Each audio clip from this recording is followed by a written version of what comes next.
What's up, guys? Kellen from Action Backers here. Hopefully, you're doing well. Today, I just want to make a quick little video about how to bet on sports without using a model. Obviously, if you follow me for some time, you know that I use models for almost all the sports I bet on. And if you sign up to actionbackers.com, I don't know if you've heard, but I've just relaunched it and it's now a training site. Tons of resources. We have a private Slack chat, and I'm going to teach you everything I know about sports betting and continue to grow and learn and give you more resources as we go along. So if you do want to learn how to make models and follow my step-by-step, more in depth than I go on YouTube, sign up below actionbackers.com. Check it out. But to begin with, if you don't want to model, that's fine. There are things you can do, and I'm not going to get into all the different ways that you can make money betting on sports without using a model. But I just wanted to talk about one method that I had a video on my channel. It was my highest watch video. A lot of you probably found my channel through watching that video. Unfortunately, YouTube took it down for some reason at like 100,000 views, which sucks. But today I wanted to make an updated version. So essentially, all we're going to be doing is, in this case, we're going to be looking at a Sharp sportsbook and using their lines to bet on another sportsbook where their lines maybe aren't as sharp. And this isn't quite the same as line shopping, where you're just trying to find the best price across the board. You're taking one sports book and you're using their opinion essentially. So if you think they're sharp or you know they're sharp, then you're going to take what they have and you're going to use that as your sort of your own, for lack of a better term, your model, right? So rather than building your own model, you're just going to take what someone else has done and use that. We're going to spice it up a little bit though. So obviously you can do this manually. And so you can see here, I have Pinnacle and Bet Chris. And what might surprise some of you is Bet Chris is actually the sharper of the two books. I happen to have money on Pinnacle, and I like them because they have high limits and they accept winners. And so I'm in Canada, so I use Pinnacle. But that might surprise you because, you know, they're often lauded as being very sharp, and they are sharp. Don't get me wrong; they're sharp. And if I looked around, I could probably get a better price or implement this a little bit better at some different books. But for the most part, I am using models and betting in different ways. So for the purposes of this example, this is going to work just fine. So we're actually going to use the BetChris numbers. BetChris are very sharp. In the States, you might know them. The same lines can be found at bookmaker.eu. So if you check them out, that will work for you as well. But all we're going to do today, and this might look like a model, but it's not. I'm implementing a few things to make life easier. We're going to look at the KBO because that's one of the only sports going. And if you follow me, you know I've been betting on the KBO, and it's actually a really good candidate because it's a lower league, so the markets aren't as efficient, and it's a little bit easier to beat than something like certainly the NFL, but even like MLB or things like that. So all we're going to do is load up all the games for the day. So you can see I've done that here in the and I've just built this really quickly. Actually, a guy reached out to me to help him with some stuff. His name is Matt, and the spreadsheet he sent me was set up very similarly. And for this purpose, I like this layout, so I've gone with that. But essentially, all you're going to do is go through each game for the day and see if there are differences in the lines. And I like to put it in a spreadsheet, and then I do some more stuff that I'll talk about in a few minutes, just to make it easy on me to figure out like what the best bets of the day are. But you really can just do this manually if you just look through, and if Bet Chris has, you know, the Lions and the Giants, if they have the under odds at minus 125 and you can get them at a different book for minus 103, well, what that's saying is Bet Chris, the implied probability of that game is 56%, whereas in this case Pinnacle, but in another book if they have it at minus 103, that's closer to 50-50. So you have like a 4 or 5% edge on that that play. So if you were going to bet that at the other book, in this case at Pinnacle, in the long term, that's a solid bet. So that's really all the strategy comes down to. It's nothing crazy. Now, obviously, you want to make sure that when it comes to spreads and totals, that the totals line up. I'll usually, you'll sometimes find that one or the other book is on the half point. So if the half point is going to result in me pushing, if it lands right on the number, then I'll typically take that risk, no problem. But if it results in the other way, so say Bet Chris had the under at 10, okay, and Pinnacle had it at 9.5. I wouldn't probably bet the Pinnacle line because I want that half point extra. But if it were reversed for some reason, or let's say Bet Chris had it at 9.5 and Pinnacle had it at 9, then I would bet it at the 9, because at worst, if it lands on the 9, you're going to push and it's not the end of the world, and it's worth it for the added value there. So if that makes sense, let me know in the comments or send me a message if it doesn't. So again, this is all we're doing. So we're just loading up the games for the day. You can see here, today is June 27th.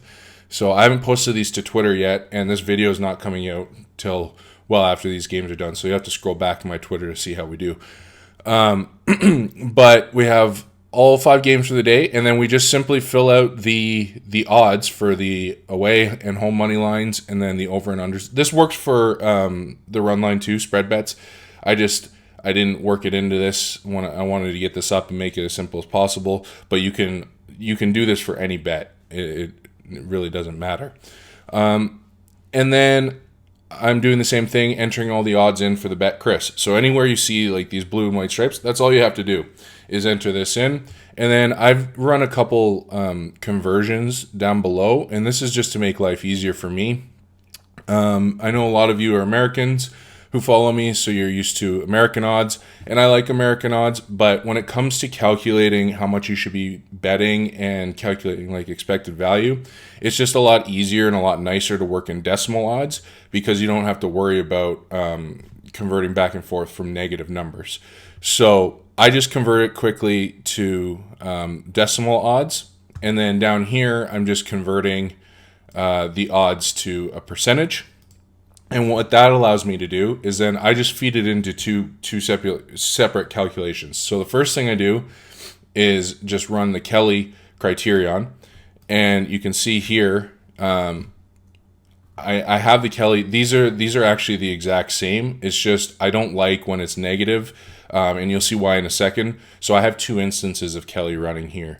So if we actually click on the Kelly calculation, you can just see we're taking the percentage.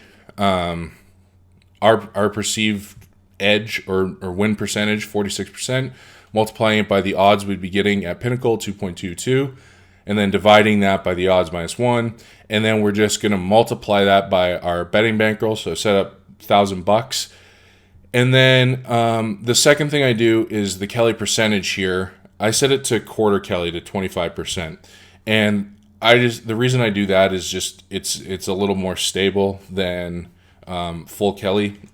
Kelly is really great at helping you maximize your upside, but it doesn't really do a great job at minimizing your risk. So when you run full Kelly, you're gonna just be betting way too much on single games. So I like to run it around a quarter Kelly. You can even do like an eighth, or really anything you desire. But that's all that's doing. So you can see based on that.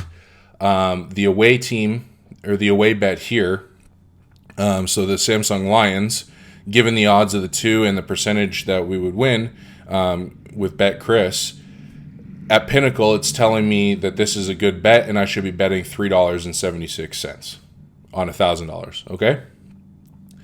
But if we look, 1, 2, 3, 4, 5, so there's 8, 9, 10, 11, 12, 13 bets potentially that the Kelly Criterion is spitting out. And you'll notice we have bets on both sides, which we're not going to bet on the home and the away team. That doesn't make sense, right? So you could easily just say, okay, well, the away team looks better than the home team, so I'm gonna bet the away team. That's all fine and good, no problem. But what I like to do is take it a step further and create expected value. And this way I can just pinpoint what the highest value bets of the day are and bet those. So you can see here this under, so the Lions and the Giants, and we've looked at this already, but Bet Chris has it as 125, which is 56%, whereas Pinnacle you can get at minus 103, which is closer to 50-50. So you have like a 5% edge. So the under here is a good play from a Kelly standpoint. You should be betting it, and you can see the raw Kelly numbers. If you shouldn't be betting it, it will be a negative. And then I just adjust it up here so it's easier to see. To if it's a negative, it's a 0. But in the expected value, you can see this is the highest expected value of the day. And what this is telling us, that for every $24.44 we stake, so that we risk, we're laying down $24 to win. In this case, probably less than $20. But we can expect to profit $2.32. That doesn't sound like a lot, but it really is. And if we change this to full Kelly, you can see. So we're profiting essentially for every $100, we're profiting $10. So like 10%, which is huge in the long term. That adds up, and that's pure profit, right? So that's a good bet. And the reason I like doing it with the expected value is because this allows you to get rid of some marginal spots. For instance, this home bet here, 47 cents on $11 bet profit. So that it's not bad. It's profitable, but is it really worth the risk? And you got to look.